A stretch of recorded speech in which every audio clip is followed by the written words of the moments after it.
Krishna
Om Namo Bhagavate Vasudevaya.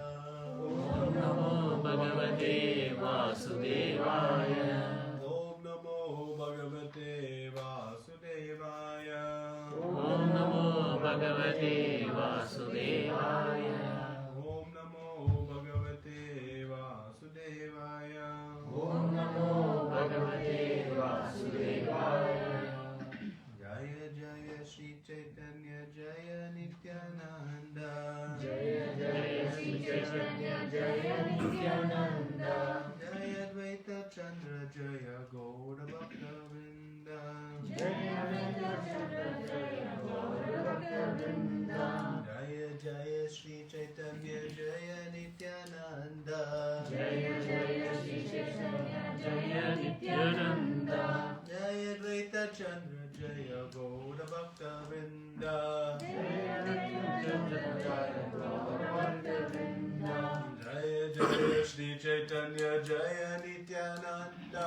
Jaya Jaya Shri Chaitanya Jaya Nityananda.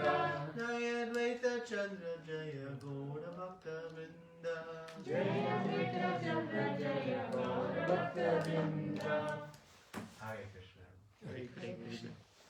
So, at the sincere request of Hira Prabhuji and Kopila Mataji, we are discussing surrender. I'm very curious to know what has sparked their inquisitiveness on this topic. We'll discuss that maybe at the end. We can share. So, this principle of surrender is very, very interesting, very important, and also very, what other adjective? Interesting, important, Not so easy. not so easy, difficult, right? This concept of surrender. So, in our common vernacular, when we speak of surrender, it often implies give up, defeat. Right? We say that when two people are battling, one surrenders to the other in defeat. One cedes control, gives up. Right? So that material context of the word surrender then pollutes our understanding of what real spiritual surrender is, transcendental surrender. It's the same light of when we talk about service. In the material world, servitude is considered down because the servant is always exploited by the master in the material world. But we know in spiritual life, it is the exact opposite. The servant is the beneficiary and the master is the giver. Krishna gives everything to his devotees and then some when it is in service. So just as the context of service in the material realm has a complete opposite meaning in the spiritual realm, similarly this meaning of surrender. It carries a negative connotation materially. But spiritually it is the essence and key to success. The entire Bhagavad Gita Krishna spoke for the one objective. And what is that objective? Sarva dharmam prityaja mam ekam sharanam vraja. Abandon everything else, all varieties of religion, and just surrender unto me. That is the pinnacle, the essence, the conclusive understanding of the Bhagavad Gita is to surrender to Krishna. And why Krishna's told Arjuna that? Because Arjuna is a dear friend of Krishna, right? And in that dear friendship relationship, Krishna was giving the best that he had to his dear friend. Right? When a friend comes to us in need, we give them whatever we can. So the best instruction Krishna could give to Arjuna was Sarva dharma prityaja mam ekam sharanam vraja. Surrender unto me. Abandon everything else. And who is the beneficiary of this surrender? Arjuna. He is the beneficiary of this surrender. It is for him, he'll achieve perfection of life. So when we surrender to Krishna, we are the beneficiaries. Again, in a material context, when one surrenders to the other, who is the beneficiary? The recipient, right? And then those who surrenders is the quote-unquote defeated or loser. But in a spiritual realm, actually, the jiva, the living entity, is the extreme and extraordinary beneficiary of surrender. And actually, that is our constitutional position. To be the surrendered, loving devotee of the Supreme Personality of Godhead. But we said surrender is not so easy. It's difficult. Right? And what is the principal thing that makes it difficult? Ego. Our false ego. Thinking I am independent of Krishna. Right? That is this principal blockage for this aspect of surrender. So, Chaitanya Mahaprabhu, in instructing Sanatana Goswami, has quoted this verse from the 22nd chapter of Madhya Lila, 100th verse. And the title of this chapter is The Process of Devotional Service. So right there it tells us, in the chapter Process of Devotional Service, this topic of surrender comes. So important is this topic. So in this verse, Chaitanya Mahaprabhu is explaining the 6 principles of surrender. Because we surrender, what does it mean? Right? What does it mean to actually surrender? And that was the impetus. This question was posed several weeks ago. And we said, okay, after Kartik, all the different festivals, we'll discuss this topic. I'm very grateful to Prabhuji and Mataji for staying steadfast in their determination to understand these principles of surrender. Because surrender we should understand in detail. And if we understand it in detail, then we can actually apply and we can understand, am I surrendered or not? How we can understand. So we'll see in this verse. We'll read the purport in the verse and then we'll discuss. So the verse reads, Anukulasya sankalpa pratikulyasya varjanam rakshishyati vishvaso gopritre varanam tata atma nikshepa karpanye shadvida sharanagati. Translation and purport. By His Divine Grace, A.C. Bhaktivedanta Swami Srila Prabhupada. Srila Prabhupada ki jai. The 6 divisions of surrender are the acceptance of those things favorable to devotional service, the rejection of unfavorable things, the conviction that Krishna will give protection, the acceptance of the Lord as one's guardian or master, full surrender, and humility. Purport. One who is fully surrendered is qualified with the 6 following characteristics. 1. The devotee has to accept everything that is favorable for rendering a transcendental loving service to the Lord. 2. He must reject everything unfavorable to the Lord's service. This is also called renunciation. 3. A devotee must be firmly convinced that Krishna will give him protection. No one else can actually give one protection. And being firmly convinced of this is called faith. This kind of faith is different from the faith of the impersonalist, who wants to merge into the Brahman, effulgence, in order to benefit by cessation of repeated birth and death. A devotee who wants to remain always in the Lord's service. In this way, Krishna is merciful to his devotee and gives him all protection from the dangers found in the path of devotional service. 4. The devotee should accept him as the supreme maintainer and master. He should not think that he is being protected by a demigod. He should depend only on Krishna, considering him the only protector. The devotee must be firmly convinced within the 3 worlds he has no protector or maintainer other than Krishna. 5. Self-surrender means remembering that one's activities and desires are not independent. The devotee is completely dependent on Krishna, and he acts and thinks as Krishna desires. 6. The devotee is meek and humble. Lord Krishna states in Bhagavad Gita 15:15, Sarvasya chaham ridishani vishto matashmatir gyanam apohanam cha vedaishya sarvarham eva vedyo vedanta krud vedeva chaham.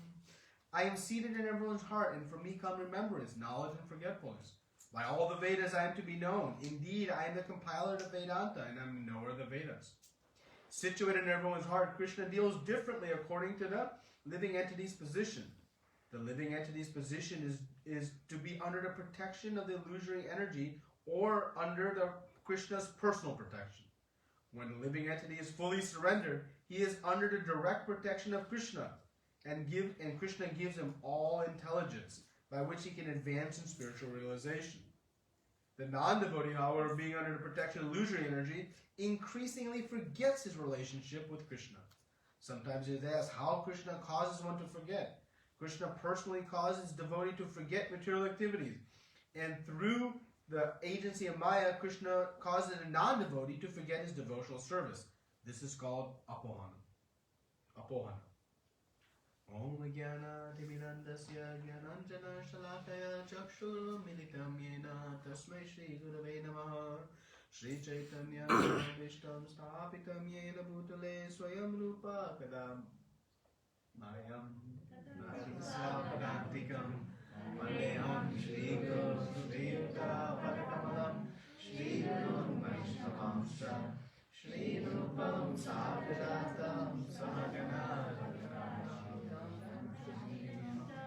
Sadhutam Savalotam Paritana Sahitam Krishna Chaitanya Devam Shri Radha Krishna Bhagavan Sagana Lalita Shri Vishakhan Vikamscha Hey Krishna Karuna Sindhu Deenabandhu Jagapate Gopesha Gopika Kanta Radha Kanta Namostate Tapasantana Gaurangi Radhe Vrindavaneshwari Vrishabhanuste Devi Pranamami Haripriye Vajjavarpatarubhyascha Kripasindhuvevascha Paritranam Pavanebhyo Vaishnavebhyo Namo Vishnupadaya Krishna Prasthaya Bhutale Srimate Bhaktivedanta Swami Namine Namaste Saraswati Devi Gauravani Pracharine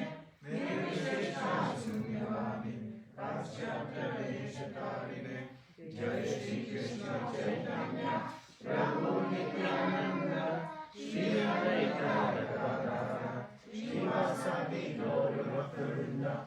Hare Krishna, Krishna Krishna, Hare Hare, Hare Rama, Rama Rama, Hare Hare.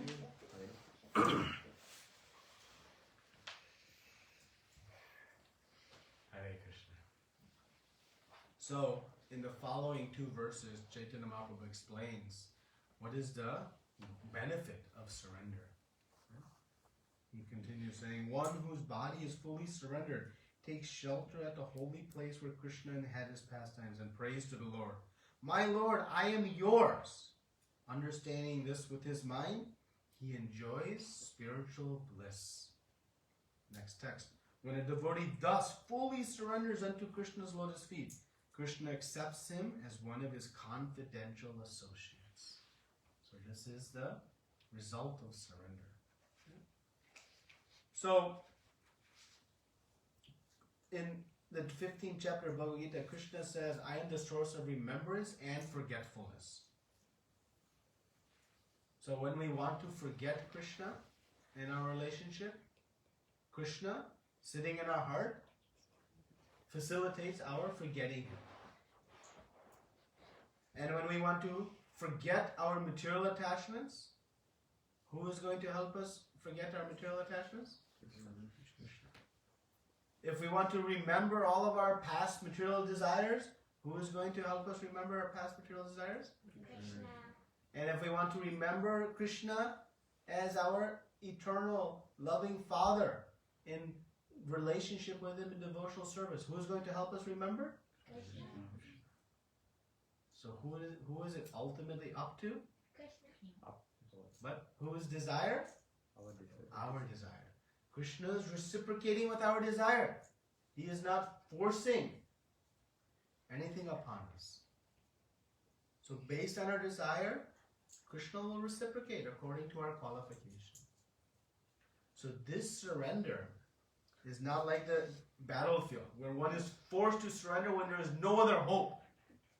This is actually a surrender out of love, out of enthusiasm to surrender to Krishna, not out of last hope. It's very, very different.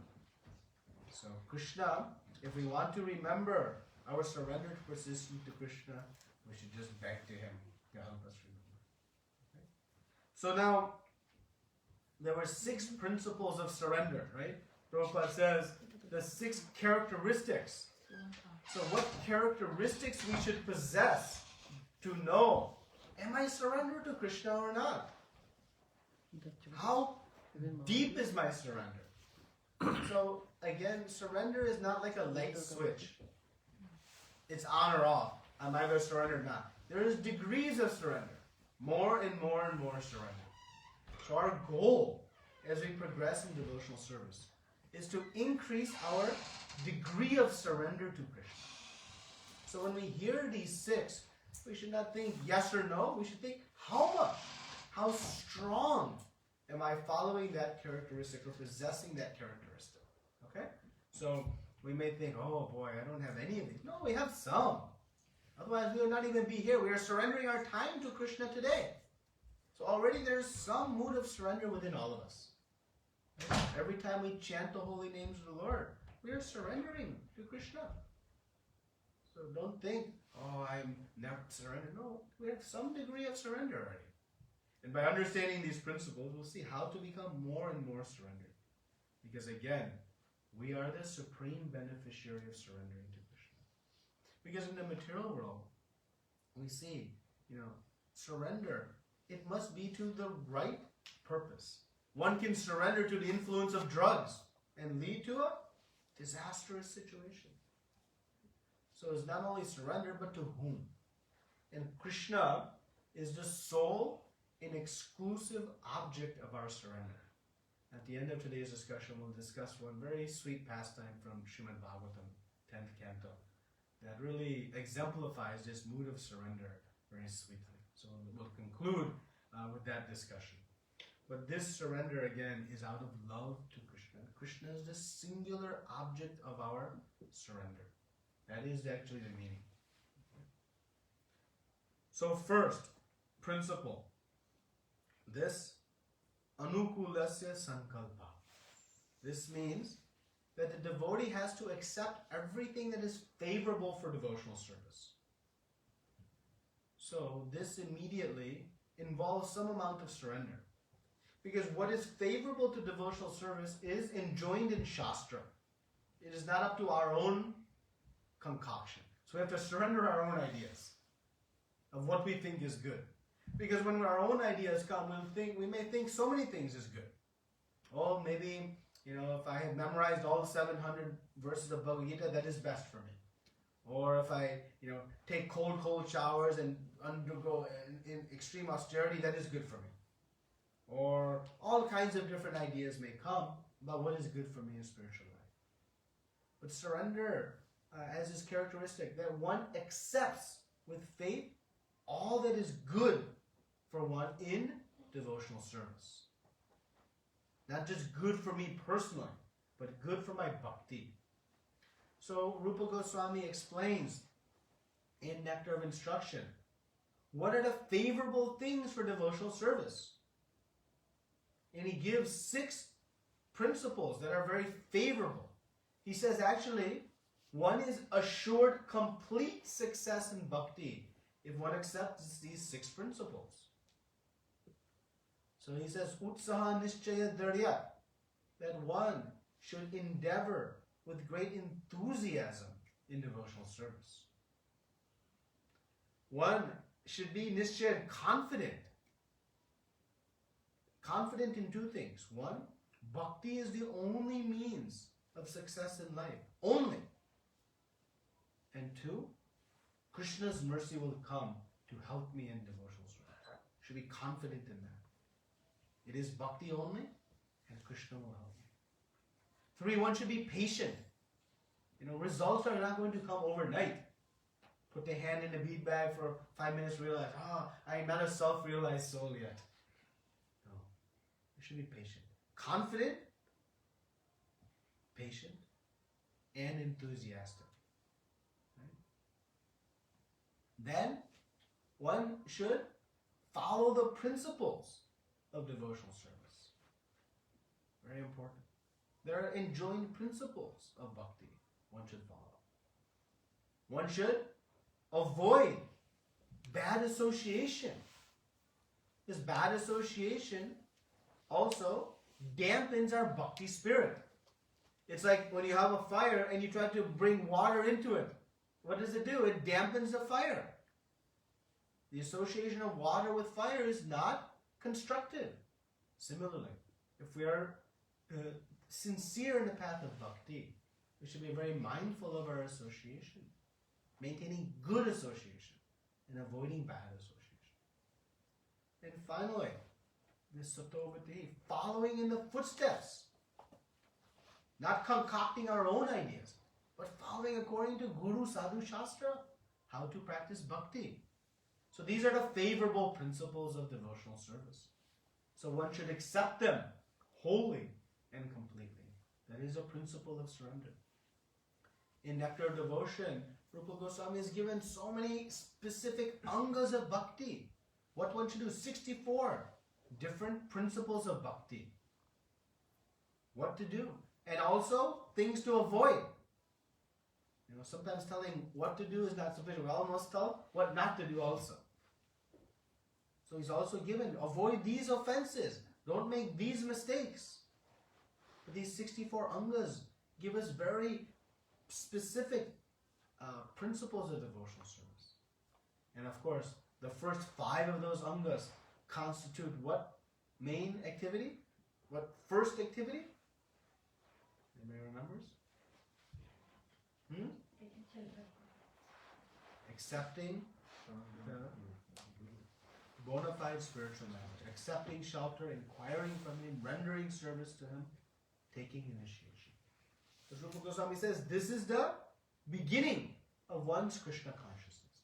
And from that, all other 59 angas of bhakti become revealed. So right in the beginning he establishes this. And then goes on to establish so many angas. So these are the favorable things that a devotee has to accept. When one does, they're having this mood of surrender. That is a characteristic of surrender. Accepting all that is favorable. And then rejecting all that is unfavorable, right? This pratikulyasya, marjanam. So whatever is unfavorable, rejecting. Sometimes we have so many desires, right? I want to do this, I want to do that. But we know it's not good for my bhakti. It's not good for my spiritual life. So what does a surrendered devotee do? They reject it. They don't do it. Why? Because a surrendered devotee reject everything that is unfavorable for the Lord's service. So brilliantly, Rupa Goswami also gives in the same nectar of instruction 6 activities that are unfavorable for devotional service. As much as the 6 favorable items assure complete success of bhakti, he says these 6 items ensure complete destruction of bhakti. Vinashyati, he says, completely destroyed. So, as we said, knowing only what to do is not complete. So Rupa Goswami is given. What should we avoid? Right? He says, Atyahara prayasascha. One should avoid over-consuming, over-endeavoring for different material things. Right? One should avoid, this abandoning the principles that are favorable for devotional service or following those that are unfavorable. It's niyamagraha. One should abandon prajalpa, this nonsense speaking. Anything unrelated to Krishna is not worthy of the use of the tongue. Maintaining this worldly association, not good, because it creates this greed mentality, this lolya for all material desires. So there are 6 principles that are bad for a devotional service. So rejecting those on faith, that is also surrender. Yes, the mind may say, go do, go do, go do. But the surrendered devotee rejects because they know it is bad for bhakti. And what is the goal of the surrendered devotee? Increase their devotional service.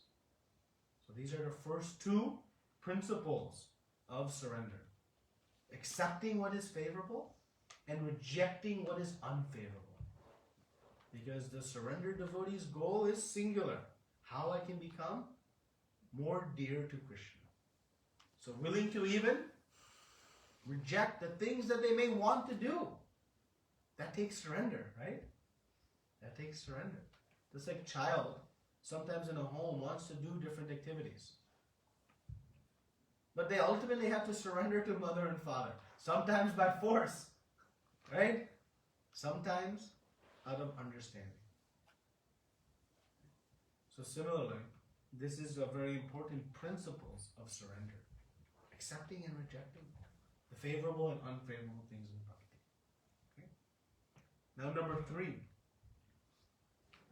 A devotee must be firmly convinced that Krishna will give him protection. This is one of the key ingredients in surrender. Because what is our principal concern when we say surrender to Krishna? What is a concern? What happens to me? How much fear do we have in this material world? None? Always. So much fear. So much fear. But the devotee is fearless. Why is the devotee fearless? Because he has faith. Krishna has faith. Yes, faith. And faith in what? Krishna's protection. Who is one of the great, great examples of this fearlessness and protection of Krishna? Most famous in 7th canto. Most elaborate stories described in entire Srimad Bhagavatam to give us faith. Who is the source of our protection? It is Krishna. Krishna is always protecting his devotees. And if we have faith in this, then surrender becomes very easy. Very easy. Right? And that protection. Just like a child has faith in the protection of father. And so when holding the hand of father, there is no fear. They can be in the darkest of alleys, most dangerous of place. But because of the faith in the protection of father, there's no fear. So the devotee who is surrendered to Krishna has this strong faith in the protection of Krishna. And the result of that is fearlessness. Prabhupada says, this is called faith. This is what we think when we say Shraddha, faith. Conviction. Krishna is our protector. He says that I am your ever well-wisher. Surdam Sarva Bhutanam. He says in the 5th chapter of Bhagavad Gita, I am a well-wisher. He says, I preserve what you have and provide what you lack. One comes under my shelter. They're always protected. He's always repeating over and over again. At the end, when he tells us to surrender, he says, Aham tvam sarva papebhyo. I'll take all of your sins. I'll protect you from all of your sinful reactions that are coming forward in the future. Ma sujaha. Don't fear. Do not worry. So this faith in the protection of Krishna is the third principle of Sharanagati, of surrender. And one of the principles, because without this, one cannot surrender. One will always hold on. Another great example of this protection was Draupadi. When she was being tormented in the assembly of Duryodhana. Krishna did not actually come until she fully surrendered. When she let go of her own cloth and just said, okay, Krishna, you do what you want to do to me. Right? But she had faith. And did Krishna come? 100% of the time, Krishna comes and protects his devotees. Now sometimes we may say, wait a minute, this devotee is going through this difficulty, going through that difficulty. Why did he not come at that time? Well, we saw during the pastime of Govardhan Lila. Difficulty also came to the residents of Vrindavan. They became fearful because of the rain and the torrential downpour. But that simply increased their surrender to Krishna. So for the devotee, even the tribulations, the challenges, the obstacles one faith, the devotee relishes those because it increases their faith in surrender on Krishna. Knowing actually we have no other protector. We have no other protector. When Dhruva Maharaj was very upset not having the opportunity to sit on the lap of his father, he went to his mother. And what did his mother say? I can't help you. 5-year-old child said, I can't help you. But who can help you? Krishna. Where is Krishna? The sages say, deep in the forest you can find him. So she sent 5-year-old child into the wild jungle. How she did that? Faith. She said, whatever protection I can provide to you as mother is nothing compared to the protection Krishna can provide you. So she very confidently sent Dhruva Maharaj to the forest, knowing Krishna is a real protector. We are all limited in our ability to protect, but Krishna is unlimited. And so the devotee has full faith in this principle. And this, to the degree of faith we have in Krishna's protection, that is how much surrender we have. Fourth principle. The devotee should accept Krishna as the supreme maintainer and master. Who is going to provide chapatis for me tomorrow if I surrender to Krishna? That is the worry. Who is our maintainer? He is our exclusive maintainer. He is always maintaining us. Mugari the hunter, when he gave up his occupation, which was to half kill animals, at the instruction of Narada Muni, he said, okay, but how will I maintain my family? And Narada Muni says, don't worry, you just chant. Everything will be taken care of. And did it happen? Surely enough, so much provisions were coming. Day in, day out. He was providing. Madhavendra Puri is performing his bhajan at the base of Govardhan. He's not even going out to beg. So Krishna himself was coming and bringing a pot of milk for him to drink. The surrendered devotee is fully confident in the maintenance of Krishna. Krishna is providing everything.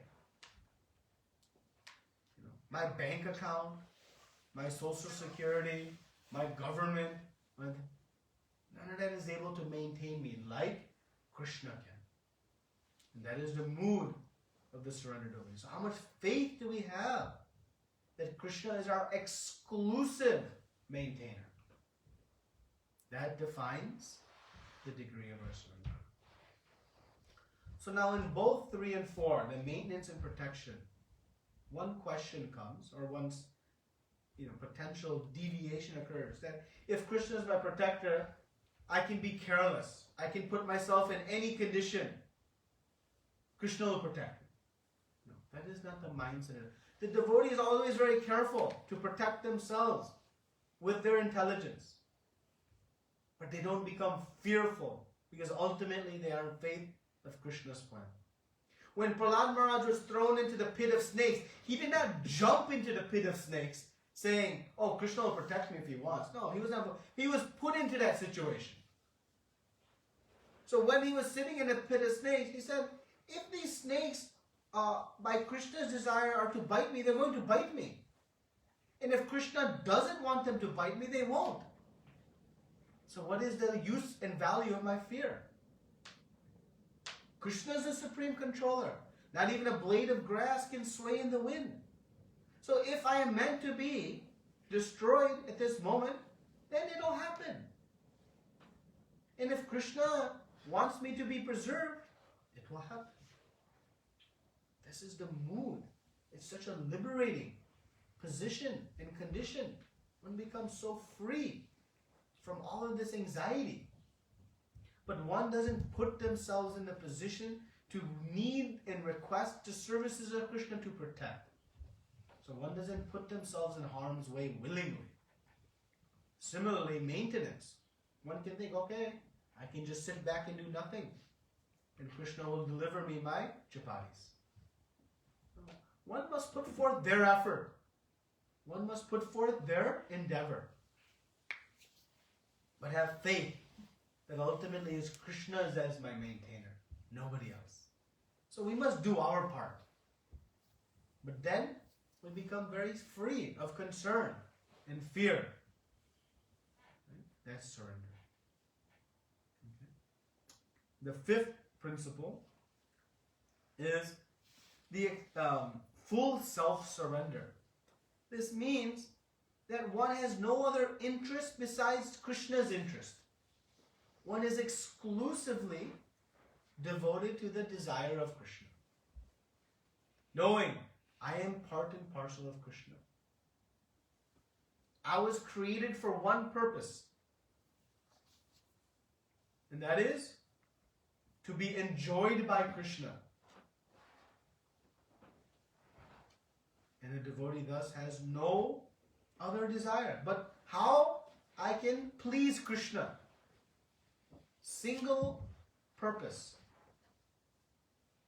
No other desire other than that. Exclusive. That is a measure of one's surrender. Am I surrendered to my position? That's who I am.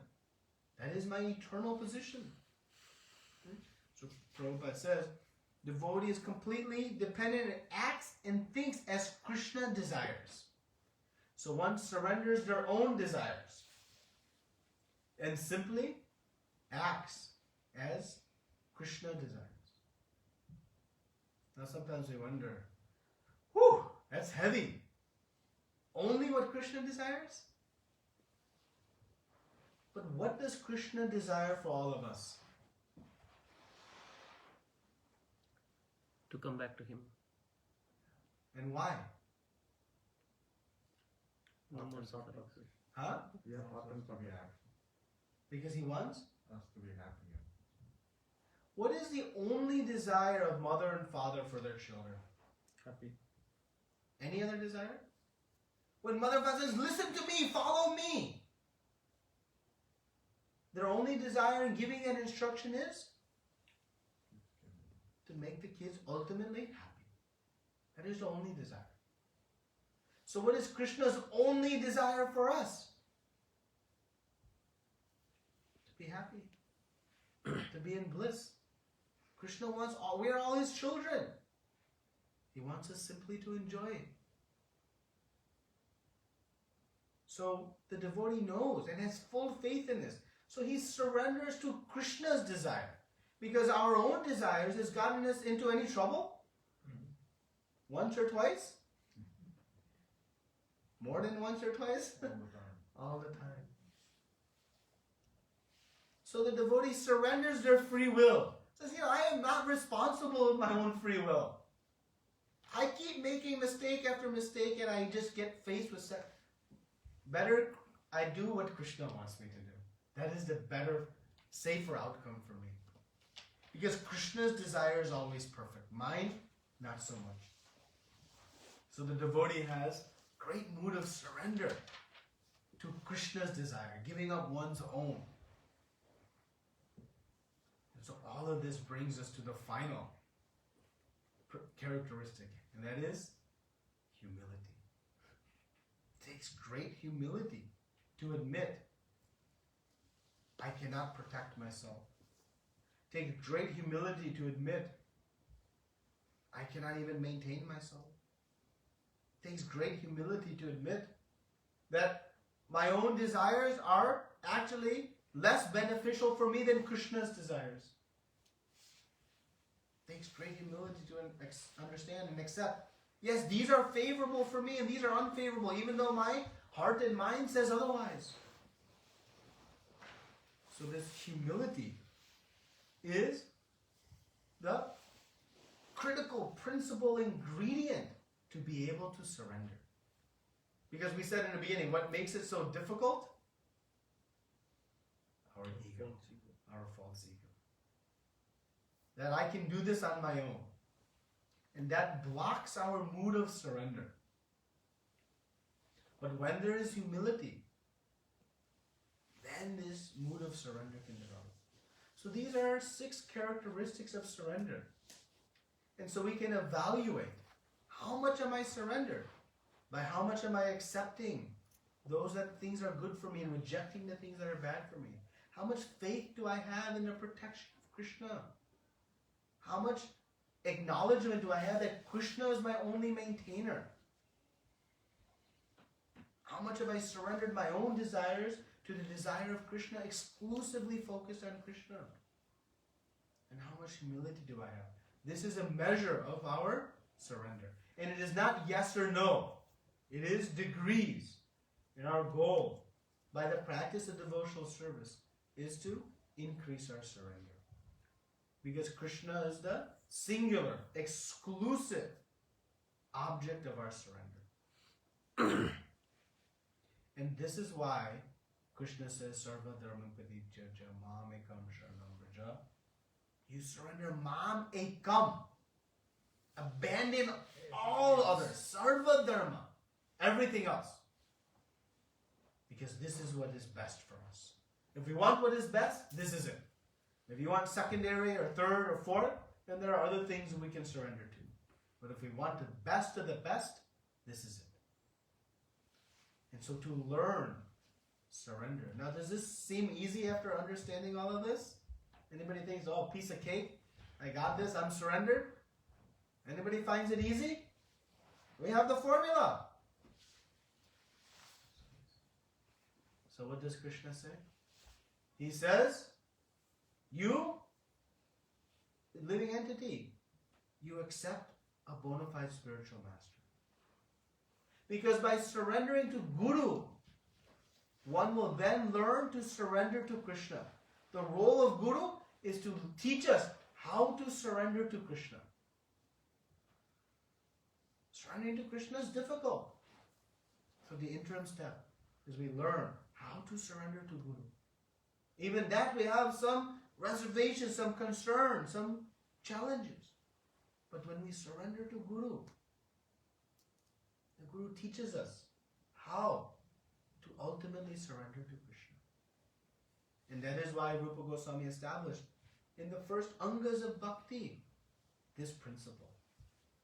Because by doing that, and that's why Krishna himself, Lord Balaram themselves accepted a Guru. Why? Why they went to Sandipani Muni's ashram? He is Vedaisha Sarvarhameva Vedo. He's the compiler of Vedanta. He is an object of the Vedas. Yet he went to Guru. Why? To show us. Chaitanya Mahaprabhu. He accepted a spiritual master. Ishwar Puri. Why? To show us. To teach us. So this is the principal first step in our understanding of surrender. And that is the great benediction and fortune we have in our process of devotional service. And so this is this surrender. So just share one story from Srimad Bhagavatam that exemplifies this mood of surrender. We have a few minutes, it's okay? So in 10th canto, there is the pastime of the Dvija Patnis, the wives of the Brahmanas. Many of you must have heard this story? A little bit? No? Okay, good. So, Krishna and Balaram were with the cowherd boys in the forest. And they were tending to the cows. And some of the cowherd boys became very hungry. So they said, Krishna, Balaram, we are very hungry. Who is their maintainer? Krishna. They said, Krishna, do something. Now they're in the middle of the forest. What can be done? So Krishna is all-knowing. He said, okay, nearby here, there is one, group of Brahmanas. They are performing some yajna. You go to them and you ask them for some food. They'll give you. But Krishna said, don't use my name, use Balaram's name. These are Brahmanas. These are Smarta Brahmanas. So they may be a little bit selective in who they'll give to. And, I'm coming from Vaishya. At least Lord Balaram is coming from Kshatriya. Maybe they'll give to him. So the boys said, okay. And they went to the Brahmanas. And they offered obeisances. And these boys are very intelligent. So they began to speak very nicely and sweetly. They said, oh, Brahmanas, you are very learned. You are certainly, the head of society. the god of men in this earth. You're performing nice yajna. Certainly you know who is the bona fide recipient of charity. Like this, they kind of puffed them up a little bit, began to glorify. And they said, this Krishna and Balaram are hungry. They're looking for some foodstuff, so you please give.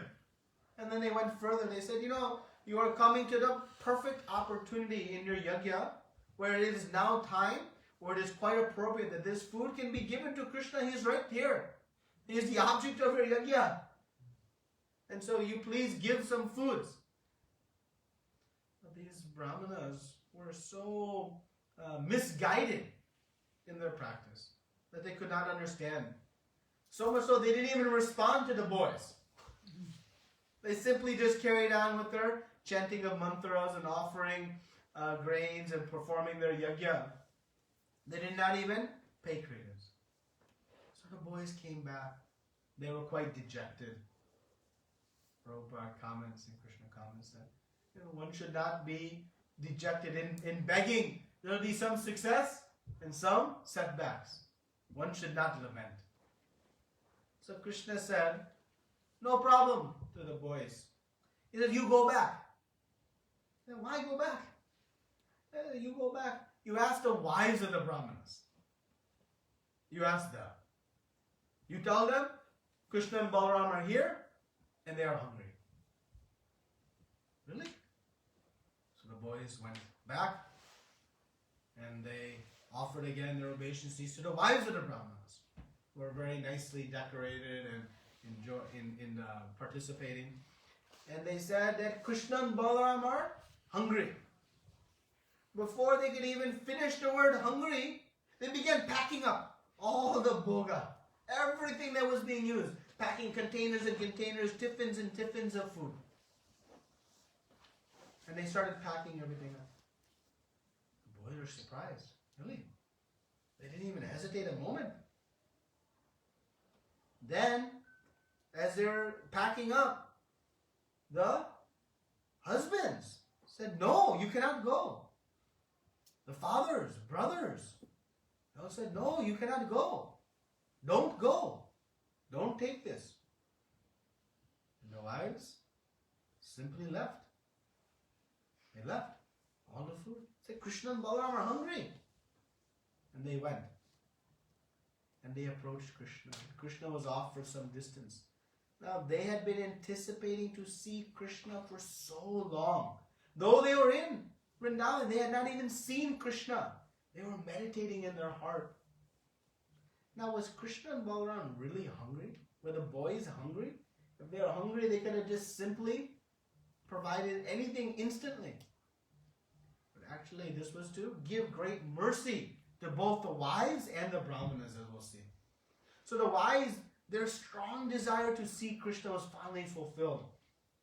As they're walking, they're seeing this beautifully decorated Krishna wearing this very shiny golden dhoti, beautiful jewels, face painted with all the minerals of Vrindavan, flowers in his hair, and he is simply hand on the shoulder of his friend and he's twirling a lotus flower. Very beautiful. And the wives of the brahmanas became just immersed in ecstasy. And Krishna entered into their hearts through their eyes. And the wives of the brahmanas were embracing Krishna through their hearts. Very sweet exchange. And they gave all the foodstuffs to Krishna. Said, please eat, please eat. They were so enthusiastic. And Krishna and Balaram were very pleased. And Prabhupada comments, this is the mood of surrender. There were many obstacles in their bhakti. Their husbands were saying no. Fathers and brothers were saying no. But they understood. When it comes to surrendering to Krishna, nothing inauspicious can happen. That is the perfection. Even if some intermediate setbacks are there, that is the faith in Krishna. We may also face some obstacles in our devotional service.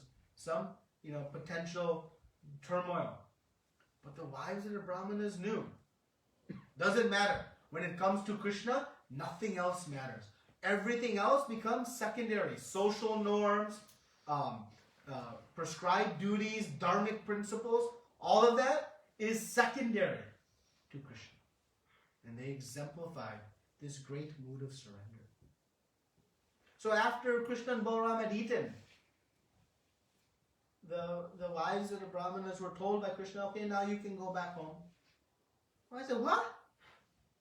How we can go back home? We left our family. They're going to be so mad at us. We cannot go back. You have promised Krishna that one who surrenders to you never has to return back. And now you're sending us back to our material-laden life. How you can break your word? We have left everything for you, and now if we go back, it'll be a very bad situation for us. And Krishna said no.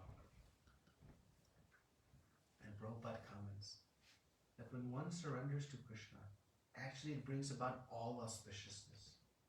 One of the natures of the pure devotee is that they bring happiness to everyone around them. And Krishna said, no, by your practicing this mood of surrender, you have brought great benefit to your husbands, fathers, and brothers and children. So yes, initially it may look, I am doing some disturbance, but actually they brought great benedictions. They said, don't worry, they'll be very happy. Actually, they cannot finish their prescribed duties without you. So you go back. So the wives said, okay. They reluctantly went back. They were nervous. Maybe they'll beat us with sticks. Maybe they'll make us wait outside. Who knows whether they'll accept us. So when they went back, the Brahmanas very nicely received their wives. Why? Because they realized Krishna is also sitting in their heart. And he revealed to them, oh, we are so foolish.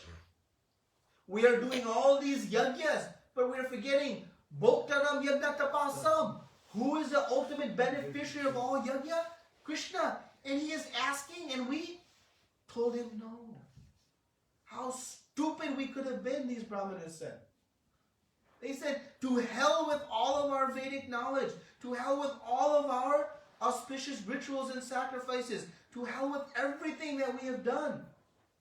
We have lost the basic principle that our wives, who are so fortunate, have understood. And they realized we had the opportunity to please Krishna, but we are so lost in our desire for material gains.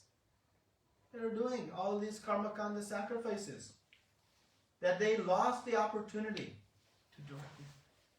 But by their wives' actions of surrendering to Krishna, they saw the wrongs of their own ways. And so Prabhupada comments that yes, sometimes even in our own practice of Krishna consciousness, we may create some disturbance, but ultimately that is also ends in a good result. And so while they abandoned their husbands in surrender to Krishna, the Brahmanas were also greatly benefited. And they understood Krishna and Balaram were not hungry. They simply performed this pastime as a sign of mercy to all of us. And they become very, very grateful. And thus, the husbands of the husbands were also very wonderfully delivered. But when it came to expressing their gratitude, at the very end of this chapter, very important statements are there. They did not go see Krishna. They did not go and offer obeisances to Krishna. Why? Because they were fearful of Kamsa's attack. They were fearful of Kamsa. So they did not go to Krishna. That is not surrender. The wives did not care. They didn't care about Kamsa prosecuting them. They did not care about the objections of their fathers, husbands, brothers. Did not. Simply, they went to see Krishna. That is full surrender. The Brahmanas were purified.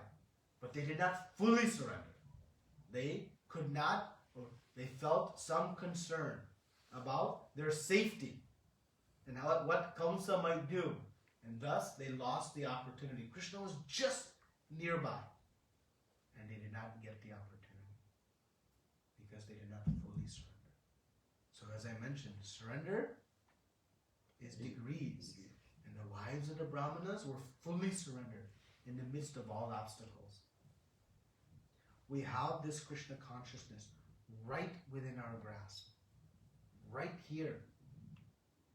But are we going to take it? Are we going to surrender to it and accept it? Or are we going to become fearful of this, that, or the other? Because if we do, we may also miss the opportunity that Brahmanas had. The great, great intellectual Brahmanas had the opportunity, but they lost it. But the wise, they got it. And the only difference was their mood of surrender. So like this in Srimad Bhagavatam, we see many, many wonderful pastimes of surrender. And this one seemed to fit well with this discussion to show how there are different degrees of surrender. So these are the 6 principles. And the best way to bring about this mood of surrender is to take very seriously to the process of chanting the holy names of the Lord. Chanting, chanting, chanting will bring out this mood of surrender. And accepting the mercy of the spiritual master who will teach us how to surrender to Krishna.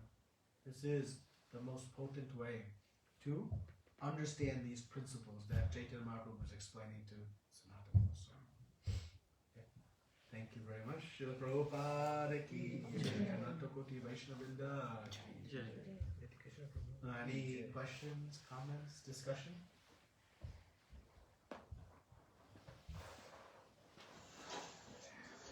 Hare Krishna, Prabhuji. Hare Krishna.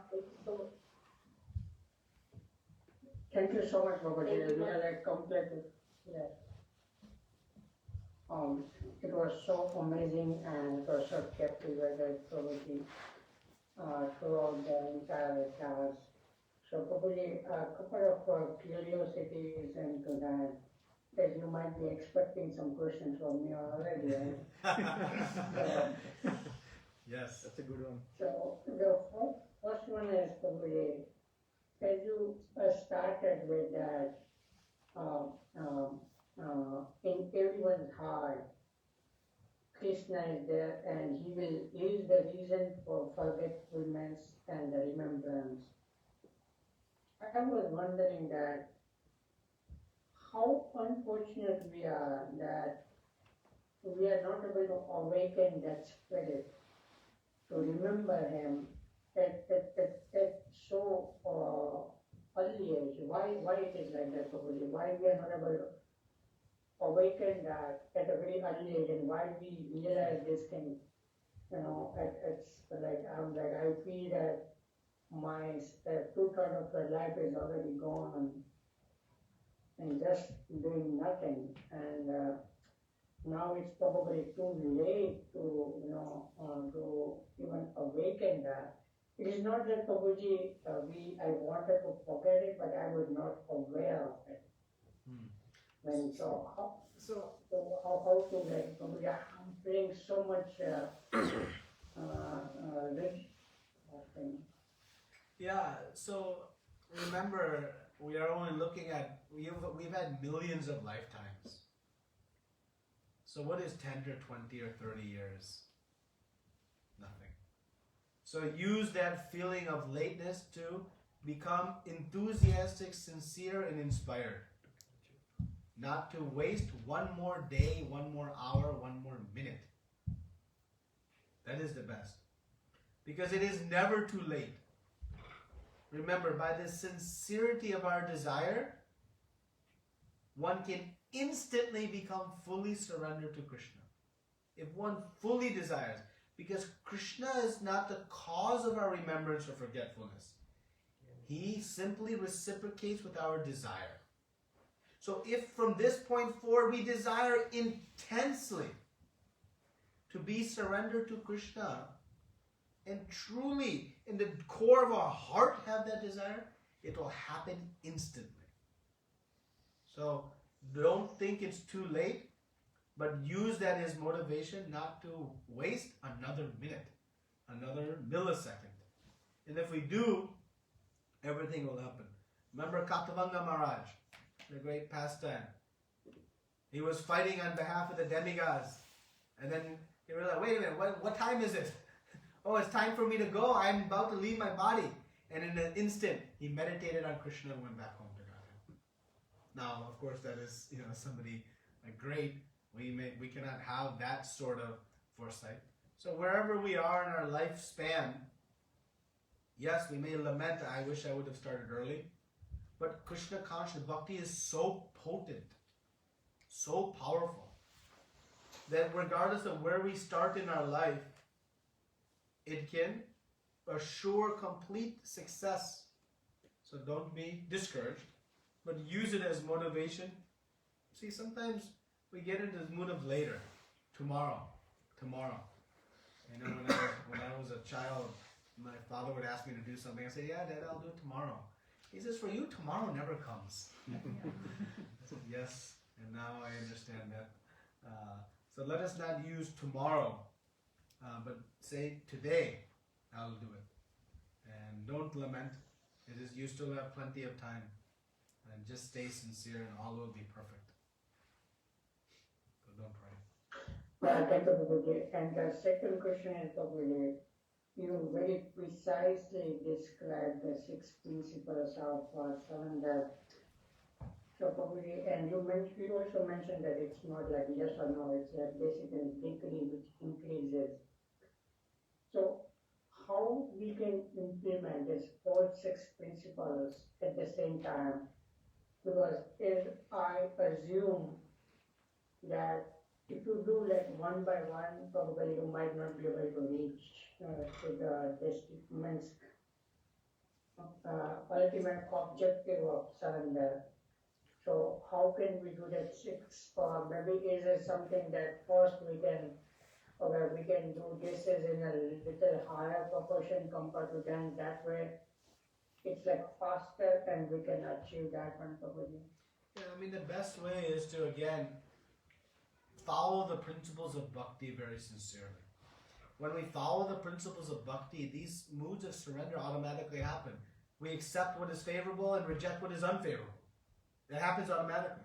If I'm simply following the principles of devotional service, doing good chanting, reading Prabhupada's books, associating, honoring Krishna Prasadam, rendering service in temple, by doing that automatically refers to our conduct. Right? And this protection and maintenance, it is a state of consciousness. It is always reminding ourselves, I am fully protected by Krishna. As soon as some fear comes in our life, just remember, 3rd principle, no, Krishna will protect me. As soon as I worry, Srila Prabhupada, shocking, he's sitting in New York City. He has no money to buy boga for tomorrow's meals. You can imagine what our mood would be like. Next day, nothing, no means to find food. Fully faith. And someone would come into the storefront, put some money in the donation box. All the time. He has fully faith in the maintenance of Krishna. So much faith in that maintenance. So we read these pastimes, we hear, and it builds our faith. But yes, we're also the same. So they're not like sequential, but we are constantly reminding ourselves, how I am simply to work in Krishna's desires and always being humble. But again, the core of everything, very, very good chanting. By good chanting, all of these characteristics will come out. But we study them to know what is it that I should bring about, and we remind ourselves of them. So they're not necessarily sequential, but by the practice of bhakti, they all kind of manifest. Okay, all together. Yes. Okay. Thank you so much, Prabhuji. And may I ask the book name, please? Which book you are referring to? This is Chaitanya Charitamrita, Madhya Lila, chapter 22, verse number 100.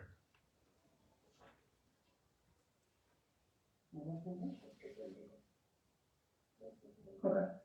Thank you so much, Prabhuji. Thank you so much. Thank you so much, Prabhuji. For, It was worth the wait, actually. I would say. Hare. it's so sweet, Prabhuji. Yeah. Thank you. Any other questions? Yes, Roji. Wonderful class, Prabhu. Yet again. Yes. Prabhu, one question I had. Actually, the fifth discipline, the fifth principle of self-surrender. How do we know what Krishna desires? Hmm. And as a further to the question, how is it different from a combination of 1 plus 2?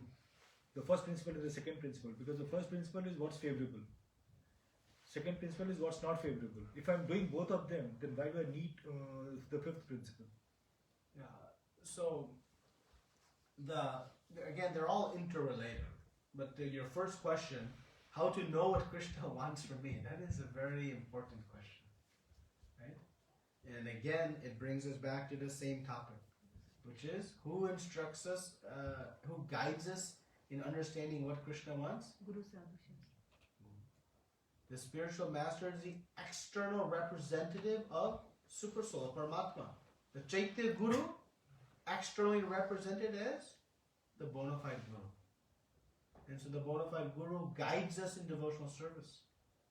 So he knows what Krishna wants us to do. And by surrendering to Guru, we are ultimately surrendering to the will of Krishna. And that is the fifth principle, right? To work according to Krishna's desires. Accepting and rejecting the favorable and unfavorable things, yes, brings us to this point of devotional service. But the nuance of number 5 is that one is surrendering their own desires even in devotional service. Right? So my desire is simply to do what Krishna wants. Right? So it's a further detail of the principle. Again, just like maintenance and protection, to some degree they're a little bit correlated, right? There's a commonality.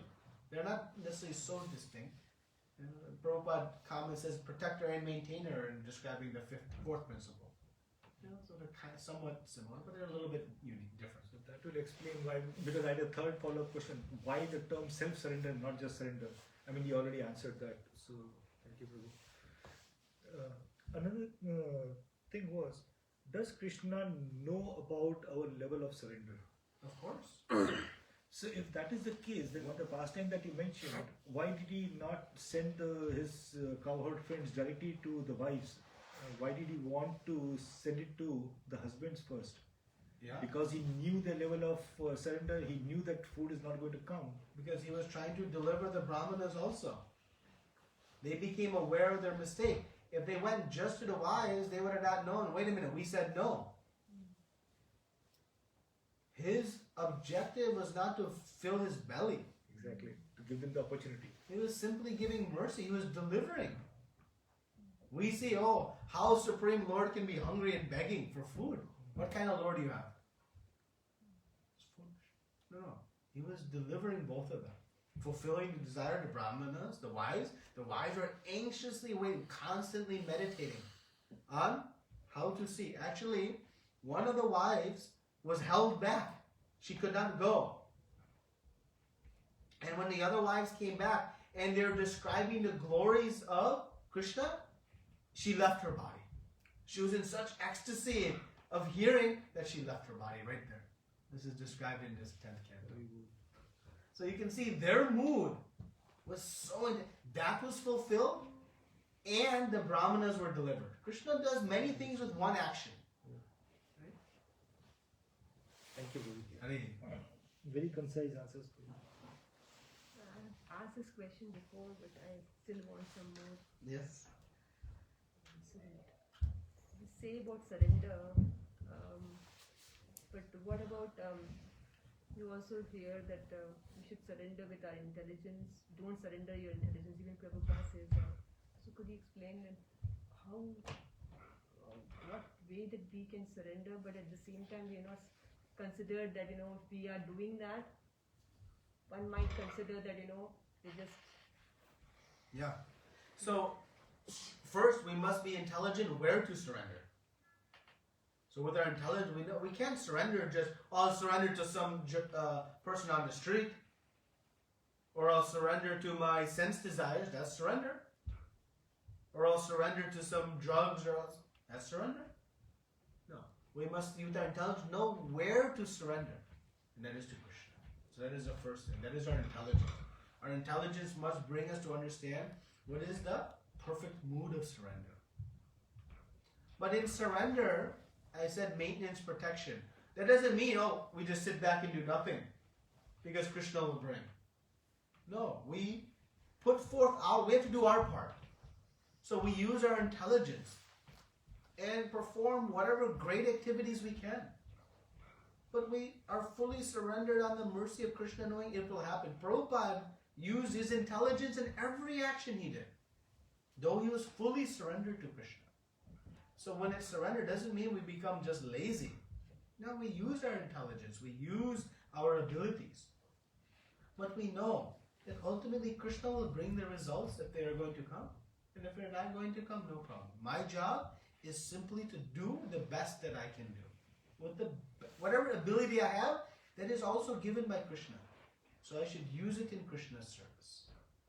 Right? So it is not that we just, oh, I have all this intelligence, now I just surrender, I have to waste it. No, we use it. That's in the fifth principle. Use it for Krishna's desire. Krishna wants to propagate Krishna consciousness and bring all of his lost children back home. So if I have some intelligence to be able to facilitate Krishna's desire, I should use it. Krishna has given me this ability. That's why he told Arjuna in the 11th chapter, you be an instrument of my plan. We have to be an instrument, so we do our part. And we do it with great enthusiasm, great intelligence, great endeavor, care. We don't be careless. Krishna will clean up my mess. Like that. So we do our part to the best of our ability, utilizing all that Krishna has given us. And then we surrender that whatever Krishna's plan is, that will take hold. What about the two scenarios we have, like following instructions? One is following these instructions to the letter and spirit, and no questions asked, and they're completely fully surrendered. And then there's another soul who is not that surrendered maybe, but following instructions but asking so many things and like having so many doubts also. So then make progress. One step further, right? Wherever we are, we're making great progress. Better than where we were 6 months ago. Right? So if someone we observe is fully surrendered or more surrendered, we use that as inspiration. Not as demotivation, but inspiration. Well, soon I can become like that. That is the right mood, and my mood is still a little bit developing. Okay, that's good introspection, honest reflection, and use that as motivation. Right? That's why do we study all these pastimes, read all these different stories? They're not for entertainment. They're to inspire us. How we can become like the wise. How even when the Brahmanas became delivered, they still would not go and see Krishna because they were scared of Kamsa. Right? Like those things, we're trying to think, okay, how I cannot do that. How I can do this. Following, not following. Right? So, if you have role models in that you're seeing, become inspired by them. Don't become envious of them but instead become inspired. And say, yes, I'll get there also. Have faith. Surrender is not easy, we said. Right? But each day make some good progress. And by surrendering to the holy names, to Guru, it's also surrender to Krishna. thank you. Any other questions or comments?